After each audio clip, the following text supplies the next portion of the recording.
ইসলাম ছাড়া আর কোন ধর্ম আল্লাহর কাছে গ্রহণযোগ্য না। আর কোন এটা ভণ্ড প্রতারক ধোঁকাবাজ দাজ্জাল জমানার ছিল, বাড়ি ছিল আমাদের ব্রাহ্মণবাড়িয়া, এটা মারা গেছে কিছুদিন আগে, আপনারা জানেন, দেওয়ানবাগি। ও কি বলছে জানেন? ওর কিতাবের মধ্যে বহুত কিতাব ওর আমার কাছে আছে, ওর নিজস্ব লেখা কিতাব। সে কিতাবে কোন কিতাবে কি হাওয়ালা দিয়েছে এগুলো আমার কাছে আছে, বলতে গেলে অনেক সময়ের দরকার। কারণ এগুলো আমাদের দরকার লাগে, বয়ান করতে গেলে আমার দরকার, রেফারেন্স দরকার লাগে। সে কিতাবের মধ্যে লেখছে, নাউজুবিল্লাহ, আল্লাহ কোন পথে, সে কিতাবে লেখছে যে যে যে কোনো ধর্মের লোক হোক, হিন্দু হোক, অমুসলিম হোক, ইহুদি হোক, খ্রিস্টান হয়, যে কোনো ধর্মের লোক আসে আমার কাছে আসবে, তাকে আমি সবক দিয়ে দিব, সে ওই ধর্ম থেকে আল্লাহকে রাজি খুশি করে জান্নাতে যাইতে পারবে। এটা আস্তে করে লইব। নাউজুবিল্লাহ। আল্লাহ কি বলছেন? সূরা আলে ইমরানের 3 নম্বর পারার শেষের পৃষ্ঠা আল্লাহ বলছেন, وَمَن يَبْتَغِ غَيْرَ الْإِسْلَامِ دِينًا فَلَن يُقْبَلَ مِنْهُ। আল্লাহ বলেন ইসলাম ছাড়া কোন ধর্ম আমার কাছে গ্রহণযোগ্য না। ইন্না দীনা ইনদাল্লাহিল ইসলাম, একমাত্র মনোনীত, একমাত্র শান্তির ধর্ম হলো ইসলাম। আমার মানুষ বলে যে মুসলিমরা জায়গায় জায়গায় অশান্তি লাগাই লাগছে। অশান্তি মুমিনরা লাগাই নাই, অশান্তি মুনাফিকরা লাগাইছে। মুনাফিকের আলামত যখন সামনে আসবে আলোচনা, তখন বুঝবেন যে পৃথিবীর জায়গায় জায়গায় যত মুসলিম কান্ট্রি আছে, মুসলিম প্রধান আছে, এদের সাথে মুসলিমদের সাথে দ্বন্দ্ব লাগাই রাখছে মুনাফিকরা। ইসলামের সবচেয়ে বেশি ক্ষতি কে করছে? মুনাফিক। আমাদেরকে প্রতি সপ্তাহে নেই দর্শে কোরআনের মাহফিলে আল্লাহ আমাদেরকে আসার সুযোগ করে দিয়েছেন। এজন্য এই মালিকের দরবারে আমরা দিল থেকে কালিমাতুশ শুকর আদায় করি, আলহামদুলিল্লাহ। আমরা সূরা বাকারার শুরু থেকে আলোচনা করতেছিলাম। সূরা বাকারার শুরুতে সূরাটির সার বর্ণনা করতে গিয়ে আল্লাহ তাআলা এই সূরাতে 3 শ্রেণীর মানুষকে 3 ভাগে ভাগ করেছেন। এক ভাগ হলো মুমিন, এক ভাগ হলো কাফের, আর এক ভাগ হলো মুনাফিক।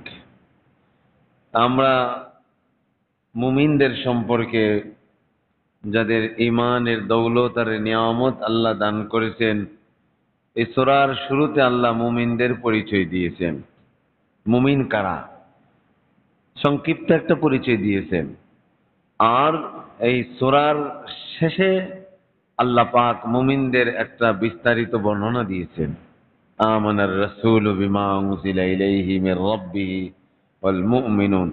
মুমিন হইতে হইলে কি কি গুণ থাকার উচিত, এজন্য আল্লাহ পাক সূরার শুরুতে মুমিনদের আলোচনা, এরপরে আল্লাহ কাফেরদের একটা সংক্ষিপ্ত পরিচয় দিয়েছেন, এরপরে মুনাফিকদের আলোচনা করেছেন। সূরা বাকারার শুরুর 5 আয়াতে আল্লাহ মুমিনদের একটা পরিচয় দিয়েছেন। এরপরে 6 এবং 7 নম্বর আয়াতে কাফেরদের একটা পরিচয় আল্লাহ পাক দিয়েছেন। এবং 8 নম্বর আয়াত থেকে নিয়ে 20 নম্বর আয়াত পর্যন্ত প্রায় 13টি আয়াত। কয়টি আয়াত? এখানে মুনাফিকদের দুশ্চরিত্র, মুনাফিক কারা, এদের একটা পরিচয় আল্লাহ পাক তুলে ধরেছেন। আর এই আয়াতে আল্লাহ ওই শ্রেণীর কাফের যারা সিদ্ধান্ত নিয়েছে, কসম খেয়ে নিয়েছেন যে আমাদেরকে পরকালের ভয় দেখানো হোক আর না দেখানো হোক, আমরা ঈমান আনবো না। নাউজুবিল্লাহ। ফটকারিতা জিদ করেছে। ইন্নাল্লাযীনা কাফারু সাওয়াউন আলাইহিম আনজারতাহুম আম লাম তুনজিরহুম লা ইউমিনুন।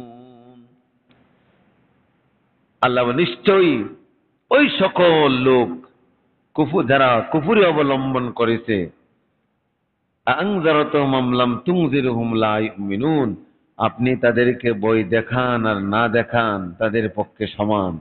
ফাহুম লা ইউমিনুন, তারা কি আনবে না? ঈমান আনবে না।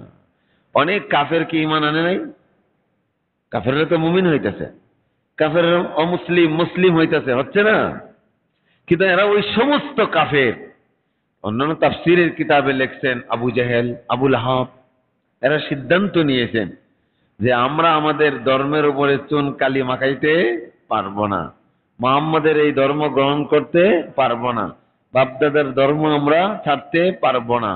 তারা একেবারে চূড়ান্ত ভাবে যারা সিদ্ধান্ত নিয়েছে যে আমরা আর ঈমান আনবো না, তাদের ব্যাপারে আল্লাহ বলতেছে ইন্নাল্লাযীনা কাফারু সাওয়াউন আলাইহিম আনযারতাহুম আম লাম তুনজিরহুম লা ইউমিনুন। নিশ্চয়ই ওই সকল কাফের যারা সিদ্ধান্ত নিয়েছে হটকারিত অহংকারী বশবীত হয়ে, এদেরকে আপনি বই প্রদর্শন করেন আর না করেন, তারা ঈমান আনবে না। খাতামাল্লাহু আলা কুলুবিহিম ওয়া আলা সামঈহিম ওয়া আলা আবসারিহিম গিশাওয়া ওয়া লাহুম আযাবুন আলীম। আল্লাহ বলেন তারা যে সিদ্ধান্ত নিয়েছে যে ঈমান আনবে না, তা আমারও সিদ্ধান্ত, খাতামাল্লাহু আলা কুলুবিহিম, আমি তাদের অন্তরের মধ্যে মোহর মেরে দিলাম। অন্তরে কি মেরে দিল? মোহর, সিল মেরে দিছে একদম। ওয়ালা সামঈহিম ওয়ালা বসারিহিম গিশাওয়া, তাদের কানে, তাদের চোখে, কানে যদি মোহর মারে কানে শুনবে। ওয়ালা বসারিহিম গিশাওয়া, তাদের চোখের উপর পর্দা পড়েছে। ওয়ালাহুম আযাবুন আযীম, তাদের জন্য রয়েছে আযাবুন আযীম, ভয়ানক শাস্তি। খাতামাল্লাহু আলা কুলুবিহিম, সিদ্ধান্ত নিয়েছে, এজন্য তাদের সত্য গ্রহণ করার যোগ্যতা তারা হারিয়ে ফেলছে। কি বলছে? সত্য গ্রহণ করার যোগ্যতা। খাতামাল্লাহ, তাদের অন্তর, অন্তর যে হেদায়েত গ্রহণ করবে এই যোগ্যতাটা তারা কি করছে? হারিয়ে ফেলছেন। কান সত্য শ্রবণ করার যোগ্যতা হারিয়ে ফেলছেন। চোখে সত্যটা দেখার যোগ্যতা কি করছেন? হারিয়ে ফেলছেন। এই জন্য আল্লাহ বলছেন সিদ্ধান্ত যেন তারা কঠিন ভাবে নিয়েছেন, ঈমান আনবে না। সমস্ত কাফেরের ব্যাপারে আল্লাহ এই কথা বলেন নাই। যারা এই সিদ্ধান্ত নিয়েছেন যে আমরা ঈমান আনবো না, যারা যদি মসজিদে এসে মানে এরকম কানের মধ্যে তোলা দিয়ে বলেন খতিব সাহেব আজকে যা বলবে আমি কিচ্ছু শুনবো না, তাহলে কি তাকে আল্লাহ শুনাইবেন? তাকে হেদায়েত দিবেন যে আমি কিছু শুনবো না? আসতেছে মসজিদে জুমার নামাজ শোনার জন্য, কিন্তু তার দিল তৈরি না কথা শোনার জন্য, দিল তৈরি না, তার কান তৈরি না, তার নজর অন্যদিকে, দৃষ্টি দিকে। সপ্তাহে একটা দিন জুমার বয়ান শুনতে আসবে, সে গল্প করতেছে, অন্যদিকে দেখতেছে, ঘুড়ি দেখতেছে, ফ্যান দেখতেছে, বিভিন্ন গল্পে। তা আল্লাহ কি টাকা পড়ছে হেদায়েত দেওয়ার জন্য? যে হেদায়েত চাই আল্লাহ তাকে কি দে? হেদায়েত। ইন্নাকা লা তাহদি মান আহবাবতা ওয়ালাকিন্নাল্লাহা ইয়াহদি মান ইয়াশা। আপনি যাকে চাইলে তো হেদায়েত দিবেন না, কিন্তু হেদায়েত যে আল্লাহর কাছে চাই আল্লাহ তাকে কি দেন? হেদায়েত দেন। এই জন্য দ্বীনি আলোচনা যে মনোযোগ দিয়ে শুনে আল্লাহ তাকে আমল করার তৌফিক দান করেন। আর না হইলে কত মানুষ শুনে রাস্তাঘাটে ভ্যানে চলে মোবাইল দিয়ে ওয়াজ শুনতেছে, বড় বড় আলেমদের ওয়াজ শুনে। একজন তো দেখছি উনি মোবাইল রেখে ভ্যানের উপরে সবজি ওই কোথায় জানে চলে গেছে। তাহলে ওয়াজ কাকে শোনাই যেতে? সবজি লাউ কদুকে শোনাই যাচ্ছে, নিজে তো শুনেই না, আবার এখানে রেখে গেছে। তাহলে কেউ যদি মোবাইলের ওয়াজই হোক, কিন্তু কেউ যদি এরকম হেদায়েতের নিয়তে শুনে, তা আল্লাহ এর শোনার দ্বারা তার উপর হেদায়েত দান করবেন। দ্বীনের কথার একটা তাসির আছে। এই জন্য কেউ যদি হেদায়েত না চায় তাহলে আল্লাহ হেদায়েত দিবেন? আল্লাহর কাছে হেদায়েত চাইতে হবে, আল্লাহর কাছে আমল করার তৌফিক দান করতে হবে। আল্লাহর কাছে বলতে হবে আল্লাহ শয়তানের ধোঁকা থেকে তো আমি বাঁচতেছি না, আমি অক্ষম, আমি দুর্বল, আমি অসহায়, আমি হাজারো চেষ্টা করতে বাঁচতেছি না, বারবার তওবা করতেছি, তওবা ভঙ্গ হয়েছে। আল্লাহ তুমি ছাড়া আমার কোনো উপায় নাই, তুমি আমাকে এই তওবার উপরে ইস্তেকামতের সাথে থাকার তৌফিক দান করো। এইভাবে যদি কেউ এরকম দোয়া চালাইতে তাকে অক্ষমতা বসবে, আর কোন বান্দা যখন আল্লাহর কাছে নিজের দুর্বলতাটা প্রকাশ করে আল্লাহ ওই বান্দার প্রতি খুশি হন। এই জন্য বাঁচতে পারছি না, একবার দুইবার চেষ্টা করে এরকম বসে থাকা যাবে না, মউত পর্যন্ত চেষ্টা চালিয়ে যেতে হবে। খাতামাল্লাহু আলা কুলুবিহিম ওয়া আলা সামঈহিম ওয়া আলা আবসারিহিম গিশাওয়া ওয়া লাহুম আযাবুন আলীম। প্রথম আয়াতে আল্লাহ বলেন 6 নম্বর আয়াতে ইন্নাল্লাযীনা কাফারু সাওয়াউন আলাইহিম আনজারতাহুম আম লাম আনজার। ইনজার আরবিতে বলা হয় ভয় প্রদর্শন করা। নবী রাসূলদেরকে আল্লাহ দুনিয়াতে পাঠিয়েছেন তাদের জাতিদেরকে সতর্ক করার জন্য। ইবশার, বাশির শব্দের অর্থ আপনার ইবশার অর্থ তাদের সতর্ক করা, কিন্তু সেটা কোনো আনন্দ জাতীয় জিনিস। আর নাজির বা ইনজার শব্দের অর্থ হলো সতর্ক। কেমন সতর্ক? মনে করেন আপনার কোনো সন্তান আগুনে পড়ে গেছে, পানিতে পড়ে গেছে, তখন কেমন সতর্ক থাকবে? তাকে বাঁচানোর জন্য যত রকমের চেষ্টা করার দরকার, যত তদবির করার দরকার সব করবেন যে আমার এই সন্তানকে আগুন থেকে বাঁচাইতে হবে। আল্লাহ কোরআনে কারীমে জায়গায় জায়গায় নবী রাসূল যে তার জাতিদেরকে দাওয়াত দিয়েছেন, এখানে ইনজার শব্দের উল্লেখ করেছেন। আর যারা এই জাতিকে ভয় প্রদর্শন করেন তাদেরকে মুনজির বলা হয় বা নাজির বলা হয়, যিনি ভীতি প্রদর্শনকারী, ভয় প্রদর্শনকারী। তো আল্লাহ নিজের সন্তান যেরকম আগুনে পড়ে গেলে আগুন দিয়ে বাঁচার জন্য আপ্রাণ চেষ্টা করে, আল্লাহ নবী রাসূলদের মাধ্যমে ওই জাতিগুলি যারা কুফরের মধ্যে, যারা শিরকের মধ্যে লিপ্ত ছিল, তাদেরকে বাঁচানোর জন্য নবী রাসূলরা নিজের সন্তানদের যেরকম চেষ্টা করে এর চেয়ে হাজারো চেষ্টা তারা করেছেন।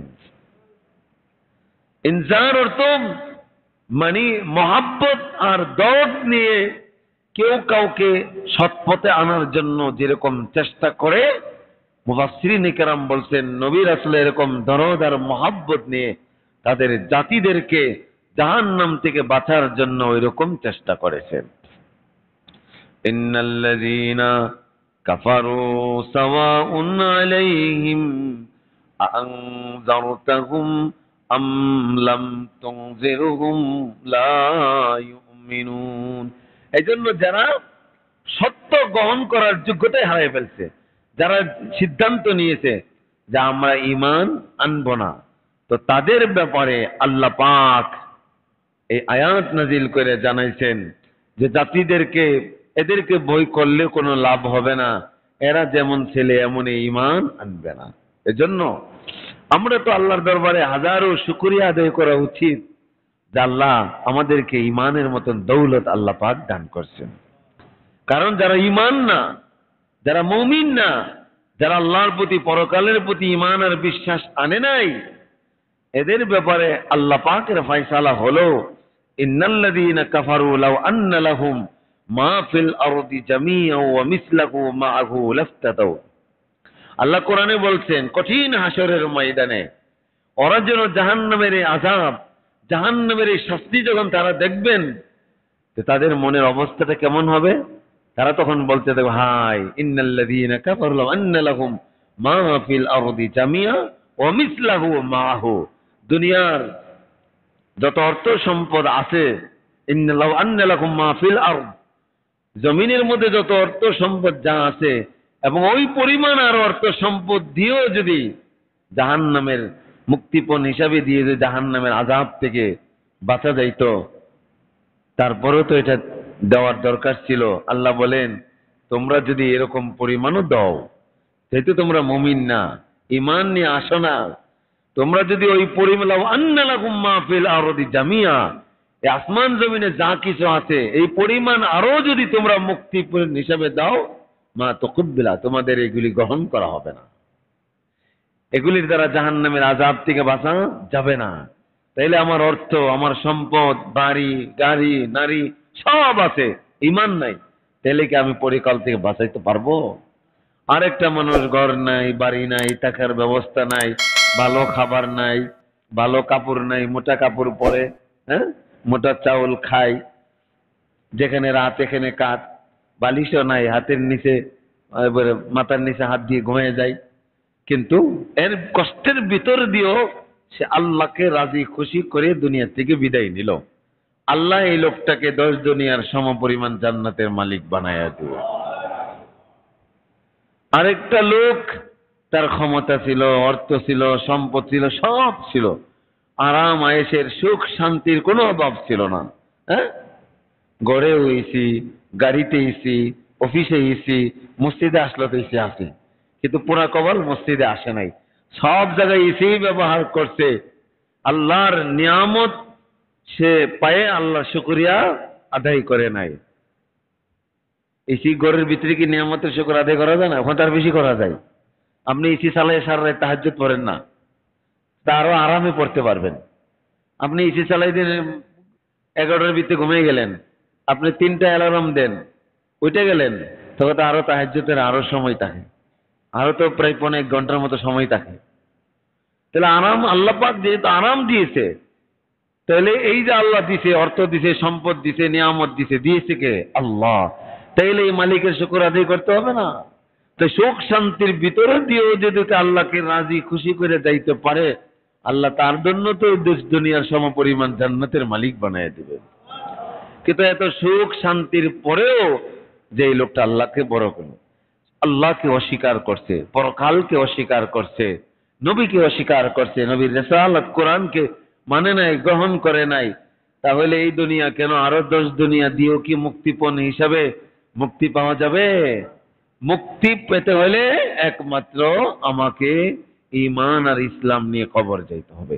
ঈমান ইসলাম ছাড়া মুক্তি পাওয়া যাবে না। মাইয়াবতাগি গায়রাল ইসলামি দীনান ফালাই ইউকবালা মিন ওয়া হুয়া ফিল আখিরাতি মিনাস সালিহিন। আল্লাহ বলে ওয়ামাইয়াবতাগি গায়রাল ইসলামি দীন, ইসলাম ছাড়া আর কোন ধর্ম আল্লাহর কাছে গ্রহণযোগ্য না। আর কোন একটা ভণ্ড প্রতারক ধোঁকাবাজ দাজ্জাল জমানার ছিল, বাড়ি ছিল আমাদের ব্রাহ্মণবাড়িয়া, এটা মারা গেছে কিছুদিন আগে, আপনারা জানেন, দেওয়ানবাগি। ও কি বলছে জানেন? ওর কিতাবের মধ্যে বহুত কিতাব ওর আমার কাছে আছে, ওর নিজস্ব লেখা কিতাব। সে কিতাবে কোন কিতাবে কি হাওয়ালা দিয়েছে এগুলো আমার কাছে আছে, বলতে গেলে অনেক সময়ের দরকার, কারণ এগুলো আমাদের দরকার লাগে, বয়ান করতে গেলে আমার দরকার, রেফারেন্স দরকার লাগে।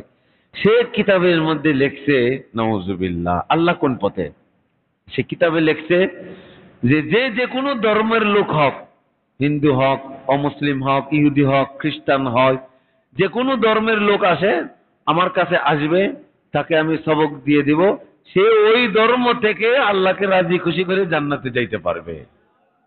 এটা আস্তে করে লইব, নাউজুবিল্লাহ। আল্লাহ কি বলছেন? সূরা আলী ইমরানের 3 নম্বর পারার শেষের পৃষ্ঠা আল্লাহ বলছেন, وَمَن يَبْتَغِ غَيْرَ الْإِسْلَامِ دِينًا فَلَن يُقْبَلَ مِنْهُ। আল্লাহ বলেন ইসলাম ছাড়া কোন ধর্ম আমার কাছে গ্রহণযোগ্য না। ইন্না দীনা ইনদাল্লাহিল ইসলাম, একমাত্র মনোনীত, একমাত্র শান্তির ধর্ম হলো ইসলাম। আমার মানুষ বলে যে মুসলিমরা জায়গায় জায়গায় অশান্তি লাগাই লাগছে। অশান্তি মুমিনে লাগাই নাই, অশান্তি মুনাফিকরা লাগাইছে। মুনাফিকের আলামত যখন সামনে আসবে আলোচনা, তখন বুঝবেন যে পৃথিবীর জায়গায় জায়গায় যত মুসলিম কান্ট্রি আছে, মুসলিম প্রধান আছে, এদের সাথে মুসলিমদের সাথে দ্বন্দ্ব লাগাই রাখছে মুনাফিকরা। ইসলামের সবচেয়ে বেশি ক্ষতি কে করছে? মুনাফিক। সামনে মুসলমান, সামনের কাতারে টুপি, পাঞ্জাবি, দাড়ি সব ঠিক আছে, নামাজ পড়ে সামনের কাতারে, একেবারে সামনের কাতারে, দাড়ি, টুপি, পাঞ্জাবি সব ঠিক আছে। রাসূল সাল্লাল্লাহু আলাইহি সাল্লামের দরবারে এসে বলে, হ্যাঁ আপনার সাথেই তো আছি। আবার সেখানে মুনাফিকদের কাছে গিয়ে বলে, আরে তোমরা সাথেই তো আছি, ইখাদিউন আল্লাহ, আমরা তো আল্লাহকে ধোঁকা দিলাম, নাউযুবিল্লাহ। এবং যারা ঈমান আনছে তাদেরকেও ধোঁকা দিলাম। ওমা ইয়াখদাউনা ইল্লা আনফুসাহুম। আল্লাহ বলেন, আরে এই প্রতারক, আরে বোকার দলেরা, তোরা আমাকে কি ধোঁকা দেস? তোরা যে এই যে মুনাফিকি করতেছ, এটা আমরা না জানি, কিন্তু আল্লাহ জানে না। ওমা ইয়াখদাউনা ইল্লা আনফুসাহুম, এরা তো নিজেরাই ধোঁকা খাচ্ছে। এই ধোঁকাবাজি, এই প্রতারণা করা, সামনে মুমিন পিছনে মুনাফিক, ভিতরে কুফরি, ভিতরে ইহুদিবাদ, ভিতরে খ্রিস্টিবাদ, ভিতরে পুত্তলিক, এগুলি লালন পালন করে। নাস্তিক্যবাদ ভিতরে চর্চা করে, ভিতরে নাস্তিকবাদ। নাম মোহাম্মদুল্লাহ না, খুব নাস্তিকদের নাম অনেক সুন্দর দেখবেন। আহমদ শরীফ অনেক সুন্দর নাম না? আহমদ শরীফ সুন্দর সুন্দর নাম। মুসলিম নাম, নাম কি? মুসলিম। মুসলিম কুদরতে খুদা, ডাক্তার কুদরতে খুদা, মানে আল্লাহ কুদরতে সে হয়েছে। এমন সুন্দর সুন্দর নাম, কিন্তু ভিতরে নাস্তিকতা, লালন পালন। ভিতরে কি? ভিতরে হইল আমি কবরকে বিশ্বাস করি না, নাউযুবিল্লাহ। কবরে আযাবকে বিশ্বাস করি না, পরকালকে বিশ্বাস করি না। আবার মসজিদে এসে হজও করে, আবার কি করে? হজেও আছে। আবার জানাজার নামাজের সামনের কাতারে থাকে। এই জানাজার নামাজের সামনের কাতারে, মসজিদ সামনের কাতারে, আর ভিতরে যদি নাস্তিক্যভাবে লালন পালন করে, তাহলে পরকালে নাজাত পাওয়া যাবে, মুক্তি পাওয়া যাবে। ভিতরে কুফরি লালন পালন করে, বলে আল্লাহ বলতে কিছু নাই, নাউযুবিল্লাহ। হ্যাঁ, বলে কোরআনের কিছু বিশ্বাস করে, কিছু বিশ্বাস করে না। যেটি সুবিধা মতো, এটা নিজের মন মতো। আফাতুমিনুন আসতেছে সামনে, সূরা বাকারার মধ্যে আল্লাহ বলে আফাতুমিনুনা বিবাদিল কিতাব ওয়া তাকফুরুনা বিবাদি। কিতাবের কিছুকে বিশ্বাস করে, কিছু বিশ্বাস করে না। এই সূরা বিসমিল্লাহর বা থেকে নিয়ে সূরা নাসের সিন পর্যন্ত কোন একটা নক্তা জের জবরকে যদি অস্বীকার করে, তার ঈমান থাকবে? তে কোরআনের কিছু মানলাম, কিছু মানলাম, তে মুমিন হইতে পারবো? একটা হইল যে শয়তানের ধোঁকার কারণে সে পালন করতে পারে না, নামাজ ঠিক মতো পড়ে না, রোজা ঠিক মতো রাখে না, রাখে একবার ছাড়ে, আবার এটা না রাখলে গুনাহ, এটা সে বিশ্বাস করে। হ্যাঁ, নামাজ পড়ে একবার পড়ে, হাই নামাজ না পড়লে অপরাধ, এটা সে জানে। হ্যাঁ, রোজা না রাখলে এটাও জানে, মানুষের মাল আত্মসাৎ করে, এটা জানে, সেটা অপরাধ। কিন্তু শয়তানের ধোঁকায় পড়ে করে। গুনাহকে গুনাহ যদি কেউ মনে করে, তা আল্লাহ মৃত্যুর আগে তাকে তওবা নসিব করার সুযোগ করে দিবেন। আর গুনাহকে যদি কেউ গুনাহই মনে না করে, এগুলিতে অস্বীকার করে, নামাজ বলতে কিছু নাই, রোজা বলতে কি, হজ আবার কি, যাকাত আবার কি, হজ একটা মেলা, নাউযুবিল্লাহ। হজ মেলা না, হজ একটা ইবাদত। হজকে কিন্তু আমাদের দেশে লোক মেলাও বলে, নাউযুবিল্লাহ। যারা নাস্তিক, কয়টা মেলা উল্লাস, একটা উৎসব, একটা আনন্দের উৎসব, নাউযুবিল্লাহ। এটা তো আল্লাহর পক্ষ থেকে প্রদত্ত একটা ফরজ বিধান। তো এজন্য সত্যিকার মুমিন হইতে হবে। মুমিন আমার বাহিরটা যেরকম সুন্দর থাকবে, ভিতরটাও আমাকে এরকম ভাবে কি থাকতে হবে? সুন্দর থাকতে হবে। কিন্তু ভিতরে যদি কুফরি লালন করি, ভিতরে যদি শিরিক থাকে, ভিতরে যদি নেফাক থাকে, এই জন্য আমাদের রোগ, দুই ধরনের রোগ আছে। একটা রোগ হইল শারীরিক রোগ। শারীরিক রোগ আছে না? শারীরিক জ্বর, কাশি, সর্দি, এটা শারীরিক রোগ। আটটা আত্মার রোগ আছে। কলব, আত্মা যদি দুর্বল হয়ে যায়, আত্মার ভিতরে নেফাকি থাকে, আত্মার ভিতরে হিংসা থাকে, হাসাদ থাকে, কিবির থাকে, এইগুলির রোগও দূর করতে হবে। কি করতে হবে? এই রোগগুলিও দূর করতে হবে। কারণ হিংসার কারণে, বিদ্বেষের কারণে আমার আত্মাটা যদি, কলবটা যদি, হৃদয়টা যদি নষ্ট হয়ে যায়, তাই এই হৃদয়, আত্মা, এই নষ্ট আত্মা নিয়ে আল্লাহর দরবারে ইবাদত বন্দি করলে কোনো স্বাদ আর মজা পাওয়া যাবে না। এজন্য আল্লাহ পাক কোরআনে কারীমের শুরুতে যে মুমিনদের পড়ি, মুমিন কারা আর এখানে কাফের কারা?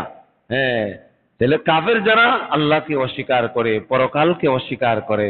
আর এই আয়াতে ওই সমস্ত কাফের যারা সিদ্ধান্ত নিয়েছে, আবু জাহেল রাসূলকে অনেক কষ্ট দিয়েছে না, সিদ্ধান্ত নিয়েছে মুহাম্মদ যতই আমাকে বুঝা, যতই দলিল প্রমাণ দিয়ে আমাকে বুঝা, আমি বুঝবো না। এরকম যদি কেউ, যে মসজিদের ইমাম খতিব যা দলিল প্রমাণ দিয়ে একেবারে আমাকে বোঝায়, আমি বুঝবো না, তা আপনি না বুঝলে কি ইমামের লস না আপনার লস? নিজের লস না? আপনি এই সিদ্ধান্ত নিয়েছেন, এটাকে সঠিক সিদ্ধান্ত না ভুল সিদ্ধান্ত? ভুল সিদ্ধান্ত। এই জন্য আপনার তো উচিত ছিল মসজিদে ঢোকার আগেই যে আজকে জুমার দিন মসজিদে যাব, হ্যাঁ, আমি মসজিদ জুমার খতিব সাহেব যা কিছু আজকে শুনবো, নিজেও আমল করার চেষ্টা করব। চেষ্টা করতে তো অসুবিধা নাই, তৌফিক চাইতে তো অসুবিধা নাই, যে আল্লাহ আমি চেষ্টা করব, আল্লাহ আপনি তৌফিক দেন। নিজে যেরকম শুনছি নিজের ঘরের পরিবারকে দিয়েও শোনাইব যে আজকে এগুলি শুনে আসলাম, হ্যাঁ এগুলি আমল করো। নিজের সন্তানদের জন্য একসাথে বসে এগুলি শোনাইব, তো সন্তানের উপরে একটা আসর আর প্রভাব পড়বে। ইন্নাল্লাযীনা কাফারু সাওয়াউন আলাইহিম আনযারতাহুম আম লাম তুনজিরহুম লা ইউমিনুন। ওই যুগে নবী যুগে যুগে নবী রাসূলরা তার কওমের শত্রু ছিলেন না, তারা আপন ছিলেন। আর নবিয়্যু আওলা বিল মুমিনিনা, আল্লাহ কোরআনে এক আয়াতে বলছেন যে মুমিনদের সবচেয়ে কাছের এবং আপন মানুষ হইল নবী রাসূলরা, সবচেয়ে কাছের রুহানি আত্মীয় তারা। এবং উম্মতদেরকে বাঁচানোর জন্য ওয়াকুনতুম আলা শাফা হুফরাতিম মিনান নার ফাআনকাযাকুম মিনহা, আল্লাহ কোরআনে বলছেন যে মানুষ তো জাহান্নামের গর্তের কিনারায় গিয়ে পৌঁছেছিল। জাহান্নামের গর্তের কিনারায় আল্লাহ মুহাম্মদুর রাসূলুল্লাহ সাল্লাল্লাহু আলাইহি ওয়াসাল্লাম দুনিয়াতে পাঠায় ওই সমস্ত মানুষ যারা জাহান্নামের গর্তের একটু ধাক্কা দিলে জাহান্নামে পড়ে যাইতো, এদেরকে নবী রাসূলরা ধরে ধরে জাহান্নাম থেকে গর্তের থেকে উদ্ধার করে তাদেরকে জান্নাতের রাস্তা দেখাইছে। এই জন্য যুগে যুগে নবী রাসূলরা তাদের কওমকে, তাদের জাতিকে সতর্ক করেছেন আখিরাতের কথা, পরকালের কথা। হাই তোমরা যে গতিতে চলতেছো, যেভাবে চলতেছো, যে মিশন নিয়ে আগাইতেছো, এটার মধ্যে কামিয়াবি আর শান্তি নাই। কামিয়াবি শান্তি যে মুহাম্মদ সাল্লাল্লাহু আলাইহির পক্ষ থেকে যে দ্বীন ইসলাম নিয়ে আসে এটাকে গ্রহণ করো, সেই অনুযায়ী আমল করো, তাহলে দুনিয়া তো মুক্তি পাইবা, আখিরাতেও চির মুক্তি পাইয়া যাবা। দুনিয়া তো ক্ষণস্থায়ী মুক্তি, আর আখিরাতে চির মুক্তি। এই জন্য দুনিয়ার সুখও কিনা সুখ না। দুনিয়া কি একটা মানুষ বলতে পারবে যে আমি শতভাগ সুখী? ওইভাবে ভালো, ওইভাবে খারাপ। এসির রুমে আছে কিন্তু বউ বাচ্চার যন্ত্রণা আছে, আছে না? আবার বউ বাচ্চার যন্ত্রণা আছে, আবার মার্কেটের এই কর্মচারীদের যন্ত্রণা আছে। কোনো না কোনো ভাবেই দুনিয়াতে সুখ দুঃখ এটা মিলেই চলে। কারো সুখ কারো দুঃখ, কখনো ভালো কখনো মন্দ। দুনিয়ার সুখ সুখ না, ঠিক না? আখিরাতের সুখ হইল সুখ। দুনিয়ার কষ্ট কষ্ট না। না এত গরম হইলো, গ্রামের মানুষগুলি তাদের এসি নাই, গরম সহ্য করতেছে না। দুনিয়ার কষ্ট কষ্ট না, দুনিয়ার সুখ সুখ না, আখিরাতের কষ্ট হইল আসল কষ্ট। এজন্য হাদিসে পাকে আছে আল্লাহ তাআলা যারা মুমিন মুসলমান ছিলেন, সুখ আর সুখ ছিলেন, অশান্তি বলে কোনো কিছু ছিল না, তো আল্লাহ পাক তাদেরকে দুনিয়ার যে মানুষটা কষ্ট আর কষ্ট, সুখ আর শান্তি বলতে কিচ্ছু ছিল না, কিন্তু এত কিছু দেওয়ার পরেও আল্লাহ সুখ শান্তি আরাম আয়েশ, পরকালকে বিশ্বাস করে নাই, আল্লাহকে মানে নাই। এই লোকটা যখন মারা যাবে, ইন্তেকাল করবে, তা আল্লাহ ফেরেশতাদেরকে বলবেন যাও তাকে জাহান্নামে একটু ঘুরায় নিয়ে আসো। জাহান্নামের কিনারায় ঘুরে আসার পরে জিজ্ঞাসা করবে দুনিয়াতে তোমার জিন্দেগিটা কেমন ছিল? বলে আল্লাহ দুনিয়াতে তো কোনো আরাম আয়েশ ছিল না, কষ্ট। ওই যে জাহান্নামের সামান্য একটু কষ্ট, এই কষ্টের কারণে অতীতের সব সুখ সে ভুলে যাবে। যার দুনিয়া আরাম ছিল, গড়েছি বাড়িছি, সব জায়গায় আরামের এয়ার কুলারের ব্যবস্থা ছিল, কিন্তু এত কিছু দেওয়ার পরেও সে আল্লাহ মালিকের নাশুকরি করছে, ঈমান আনে নাই, বেঈমান হয়ে দুনিয়াতে গেছে। তো এই লোকটাকে আল্লাহ যাও তাকে কোথায় ঘুরায় নিয়ে আসো? জাহান্নামের কিনারে। আল্লাহ বলবেন কেমন দুনিয়ার তোমার হায়াতের জিন্দেগিটা কেমন ছিল? আল্লাহ দুনিয়াতে আমার কোনো সুখ শান্তি ছিল না, আমি কষ্ট আর কষ্টের মধ্যে দুনিয়ার জীবনটা ছিল। আর ওই মুমিন যে ভালো খাবারও পাই নাই, যার ভালো বাড়ির ব্যবস্থা ছিল না, গাড়ি ছিল না, ভালো কাপড় পরতেন না, মোটা কাপড় পরতেন, মোটা চাউল খাইতেন, কোন দিন কাটাইয়ে গেলেন, কিন্তু সেই লোকটা এর ভিতর দিয়েও আল্লাহকে রাজি খুশি করে গেছে। কিন্তু দুনিয়াতে সে সুখ পাই নাই। আল্লাহ তাকে বলছে যা, তাকে জান্নাতে একটু কিনারা দিয়ে একটু ঘুরাই নিয়ে আসো। জান্নাতের কিনারায় ঘুরবে, জান্নাতের হাওয়া তার গায়ে লাগবে। আসলে আল্লাহ আল্লাহ বলবেন তোমার দুনিয়ার অবস্থাটা কেমন ছিল? বলে আল্লাহ দুনিয়াতে তো আমার কোনো দুঃখ কষ্টের খুব সুখ শান্তিতে ছিলাম। তাহলে বোঝা গেল দুনিয়ার কষ্ট কষ্ট না, দুনিয়ার সুখ ও সোনা। আসল কষ্ট কোথায়? আখিরাত। 50,000 বছর এই হাসরের ময়দানে দাঁড়ায় থাকতে হবে। সূর্যটা কোথায় থাকবে? মাথার উপরে থাকবে, কাছে চলে আসবে। তাই এখন এখন সূর্য কত? 9 লক্ষ কত মাইল জানে দূরে, হ্যাঁ?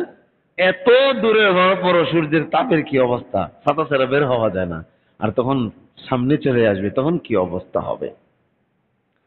এজন্য যারা আল্লাহর হুকুম, আল্লাহর বিধানগুলি মানবে, আল্লাহ তাদেরকেও হাসরের ময়দানে আল্লাহর আরশের ছায়ার নিচে জায়গা করে দিবেন। 7 শ্রেণীর লোকের কথাই হাদিসে বলছে। তো এই জন্য আর কঠিন হাসরের ময়দানে এমন এই যে রৌদ্রের তাপে কেমন পিপাসাটা লাগে, একটু ঠান্ডা পানি, ফ্রিজের পানি খাইতে মনে হয় যে কলিজাটা একটু ঠান্ডা হয়েছে। সবাই একটু চাহিদা, কেউ বইয়ে খাই না, আবার ঠান্ডা লাগে যায় কিনা। কিন্তু ঠান্ডা পানিটা খাইলে কি এটা আরাম লাগে। রাসূল সাল্লাল্লাহু আলাইহি সাল্লামও মদিনার থেকে অনেক দূরে একটা কূপ ছিলেন। ওই কূপ থেকে রাসূল সাল্লাল্লাহু পানি নিয়ে আসতেন, কারণ ওই কূপের পানিটা কি ছিল? ঠান্ডা ছিল। তো এই যে ওই পানিটা রাসূল সাল্লাল্লাহু আলাইহি সাল্লাম পান করতেন। তো এই জন্য ঠান্ডা পানি পান করলে কি হয়? হৃদয়টা কি হয়? শান্তি লাগে।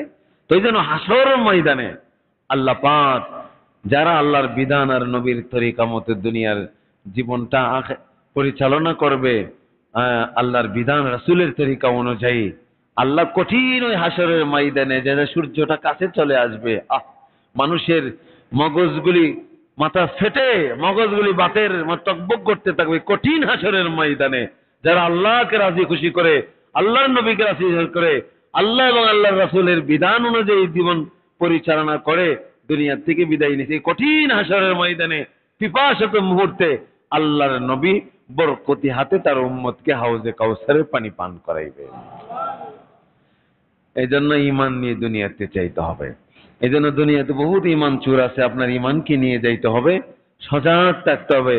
কোনো অবস্থায় জীবন চলে যাবে কিন্তু ঈমান দেওয়া যাবে না। জীবন দিতে পারি কিন্তু ঈমান দিব না। কারণ আমি যদি আমার ঈমানের পরিবর্তে আমি জীবনকে দিয়ে দেই, তাহলে তো সারা জীবন আমাকে জাহান্নামের শাস্তি ভোগ করতে হবে। আর যদি আমার ঈমানকে ঠিক রাখে জীবনকে আমি দিয়ে দেই, তাহলে এটা এমন জীবন যে জীবন আল্লাহ মৃত্যুর সাথে সাথে জান্নাত দিয়ে দিবেন। ইন্নাল্লাহা আশতারা মিনাল মুমিনিনা আনফুসাহুম ওয়া আমওয়ালাহুম বিআন্না লাহুমুল জান্নাহ।